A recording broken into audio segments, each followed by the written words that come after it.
Essa aqui é a disciplina Concorrência e Tempo Real. Eu sou Carlos Montes. Essa disciplina ela é dada no contexto do programa de pós-graduação em Engenharia de Automação e Sistemas da UFSC. Eu quero falar agora sobre modelos básicos de escalonamento. Quero falar um pouquinho mais sobre tarefas periódicas e um importante conceito no escalonamento de tarefas de tempo real, que é o conceito de utilização. Bom, uma tarefa, depois que é ativada, ela pode permanecer nesse ciclo, na qual ela permanece um pouco na fila de prontos, é despachada para o recurso, e se ela não terminar, ela volta, retorna para a fila de prontos, até ela finalmente terminar. Algumas terminologias importantes para o modelo de escalonamento eu até já introduzi na explicação anterior. Por exemplo, a escala é a ordem de execução das tarefas no sistema. O escalonador é a entidade que decide qual tarefa executar, baseada em políticas de escalonamento. O despachante é uma parte do escalonador que é responsável por iniciar a execução da tarefa escolhida pelo escalonador. Ele lida com a troca de contexto. Toda tarefa que é despachada para um recurso, ela vai executar, quando ela retorna para a fila de prontos, o contexto dela precisa ser salvo para novamente ser restaurado quando ela volta a executar. Então, isso aí é chamado de uma troca de contexto. A fila, ela pode seguir uma política por ordem de chegada, né? First in, first out, ou uma ordem baseada em prioridades. O escalonamento também pode ser preemptivo, apropriativo ou não preemptivo. Eu vou explicar isso logo na sequência. E um conceito importante do escalonamento é o conceito da escala viável. Quando nós falamos de escalonamento tempo real, uma escala viável é aquela na qual você garante que todas as tarefas terão suas restrições temporais atendidas. Ou seja, dito de outra forma, elas terão seus deadlines atendidos. Bom, voltando a falar da fila, que pode ser FIFO, por ordem de chegada ou por prioridade, é importante dizer que as prioridades, elas normalmente são atribuídas conforme uma política de atribuição de prioridade. E aí a pergunta que fica é: qual é essa política de atribuição de prioridade? Por que nós vamos atribuir uma prioridade maior para uma tarefa do que outra? Bom, nós vamos ver isso ao longo do curso, tá? Mas, além disso, as prioridades, elas podem ser estáticas, fixas ou dinâmicas. Então, essa política de atribuição de prioridade, ela pode atribuir uma prioridade para uma tarefa e não muda, essa prioridade não muda ao longo do tempo. Isso seria a prioridade estática. Ou poderemos ter tarefas cujas prioridades mudam ao longo da execução, são as prioridades dinâmicas. Uma falsa concepção que é muito importante já esclarecer aqui é que muita gente acredita que as prioridades elas seguem a importância das tarefas e as tarefas mais importantes terão as maiores prioridades atribuídas. Isso é uma falsa concepção, porque as prioridades normalmente elas são atribuídas para a tarefa de forma a garantir que elas terão seus deadlines atendidos e não devido à ordem de importância das tarefas. Até existem políticas de escalonamento que atribuem prioridades baseadas na importância delas, mas não é o normal. Se vocês lembrarem de um exemplo que eu dei logo no primeiro vídeo, na primeira aula que eu fiz para vocês, vocês vão lembrar que lá tinha uma escala de execução e uma das tarefas perdia o deadline. Ela tinha um deadline absoluto de 6 horas da tarde e às 6 horas da tarde ela ainda nem tinha começado. E eu mostrei para vocês que se a gente mudasse aquela ordem de execução, aquela tarefa iria ter, ela e todas as outras iriam ter seus deadlines atendidos. Então, se vocês imaginarem que a prioridade de uma tarefa vai se refletir na ordem de execução da tarefa, o importante não é atribuir prioridades maiores para as tarefas que são mais importantes para o sistema, e sim atribuir prioridade de forma que as tarefas tenham seus deadlines atendidos. Mas sobre isso a gente vai ver depois. Bom, ainda falando sobre importantes conceitos de escalonamento de tarefas, existe o conceito de se o escalonamento é preemptivo ou não preemptivo, certo? Um escalonamento é preemptivo se a tarefa pode ser suspensa a qualquer momento à revelia dela. O escalonador pode decidir tirar o recurso dela. Aqui na esquerda, nós vemos um exemplo de duas tarefas, T1 e T2. Eu estou assumindo que a tarefa T2 tem uma prioridade maior que T1. E a tarefa T2, a partir do momento que ela é liberada, a partir do momento que ela chega, ela preempta T1. T1 começa a executar. Quando T2 chega, o escalonador tira o processador de T1 e atribui para o T2. Quando o T2 termina, T1, que é menos prioritária, ela recebe de novo o recurso. Agora, se nós tivermos um escalonamento não preemptivo, a tarefa T2 pode chegar, mas ela tem que aguardar T1 terminar. Existe um fenômeno aqui que é chamado inversão de prioridades, que nós vamos discutir depois. T2 pode ser até mais prioritário que T1, mas como a gente tem um escalonamento não preemptivo, a própria tarefa que está executando que decide quando ceder o processador, ceder o recurso, certo?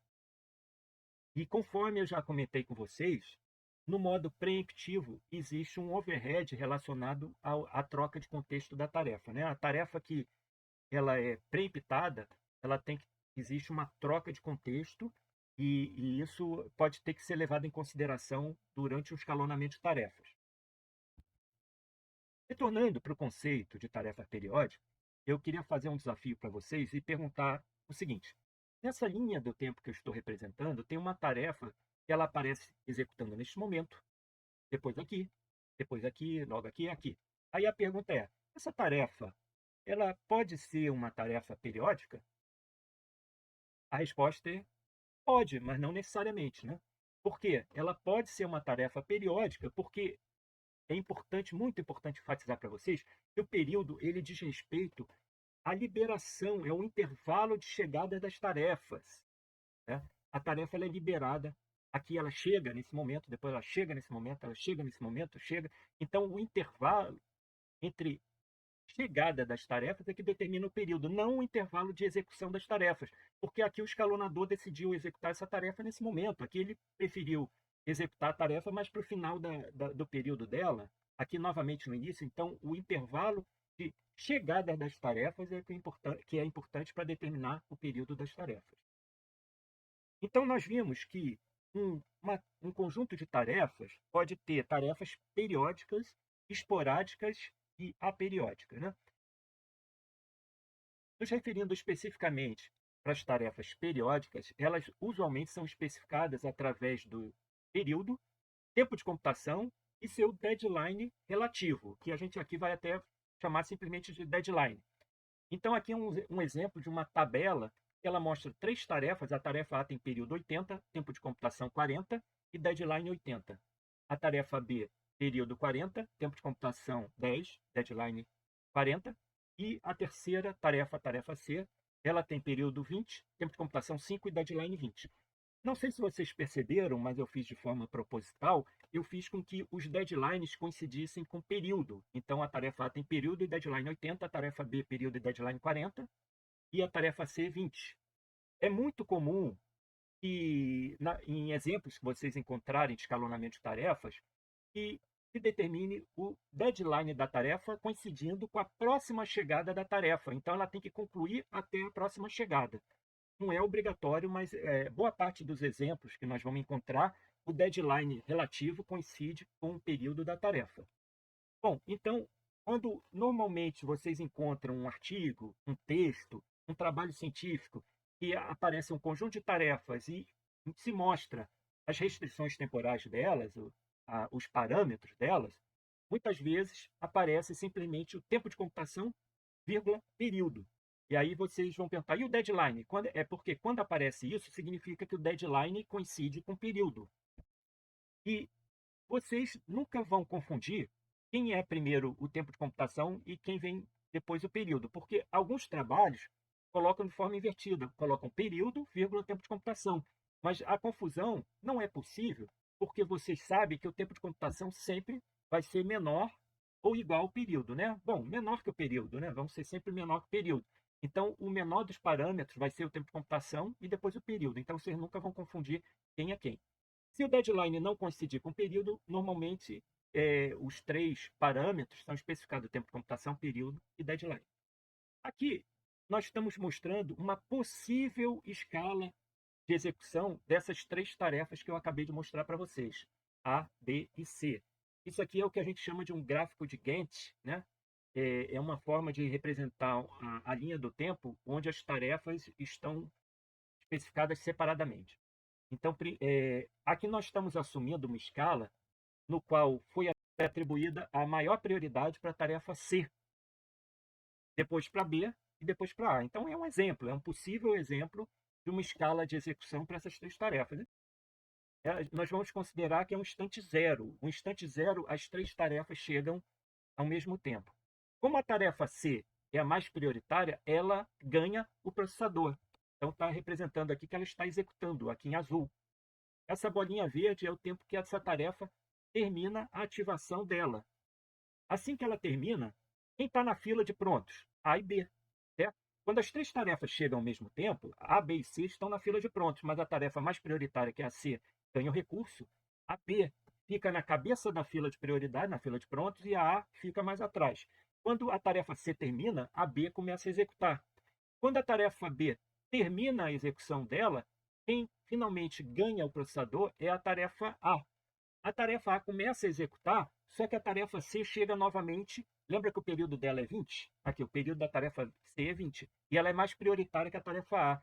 Então, ela preempta, ela se apropria, né? Ela se apropria do processador, executa. Quando ela termina, quando a tarefa C termina de executar, quem está pronta na fila de tarefa de pronto é a tarefa A. A tarefa B ainda não chegou novamente, ela só vai chegar no instante 40. Então a tarefa A começa a executar, só que no instante 40, as tarefas B e C chegam novamente, certo? As duas tarefas, a tarefa B, que tem o período 40, e a tarefa C, que tem o período 20, chega novamente. Como a tarefa C é a mais prioritária, ela que vai executar. Quando a tarefa C termina de executar, quem está pronta na fila é a A e a B, só que a B é mais prioritária, a B executa. Quando a B termina de executar, a C finalmente volta a executar até um instante 60, onde a tarefa C chega novamente, executa um pouco. Quando a tarefa C termina de executar, finalmente a tarefa A volta a executar, porque só ela está na fila de prontos. Ela executa e ela termina no instante 80. Se vocês forem fazer as contas, somarem esses trechos de execução aqui da tarefa A, vocês vão ver que vai coincidir exatamente com o tempo de computação dela, 40.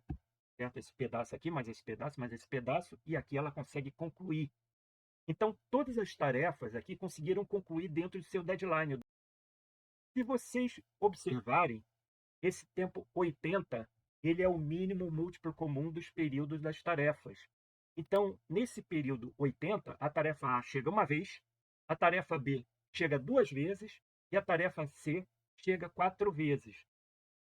Esse tempo 80, que é o mínimo múltiplo comum dos períodos das tarefas, é chamado hiperperíodo. E ele é muito importante para a teoria de escalonabilidade de sistemas de tempo real.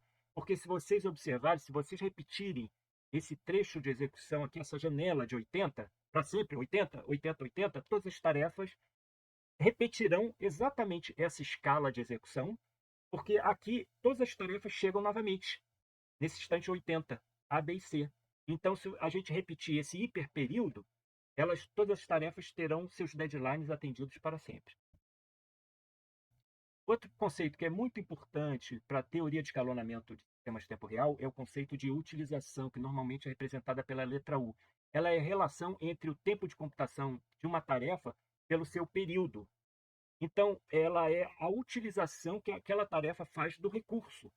É muito claro, por exemplo, se uma tarefa tem um tempo de computação de 50 unidades de tempo e o período dela for 100 unidades de tempo, ela vai fazer uso, a utilização dela vai ser metade do recurso, 50%, certo? A utilização ela vai ser um conceito que vai ser utilizado mais adiante para averiguarmos a escalonabilidade das tarefas, se um conjunto é viável, se todas as tarefas terão seus deadlines atendidos. Uma consequência do conceito da utilização é o seguinte, é uma condição necessária, que é, se nós temos um conjunto de tarefas, o somatório da utilização das tarefas sempre vai ter que ser menor ou igual a 1. Dá para entender a ideia? Por que isso? Porque não existe um conjunto de tarefas que seja escalonável se a soma da utilização delas for maior que 1. Então, os conceitos básicos que nós vimos na aula de hoje era sobre modelos de escalonamento, sobre escalonador, escala, despachante, o que é uma escala viável, o que é uma fila FIFO por ordem de chegada versus uma fila de prioridade. Nós até comentamos que as prioridades podem ser atribuídas de forma estática ou dinâmica e que vai ter políticas de atribuição das prioridades. Um escalonamento ele pode ser preemptivo ou não preemptivo, e o importante conceito para teoria de escalonamento tempo real, que é o conceito de utilização.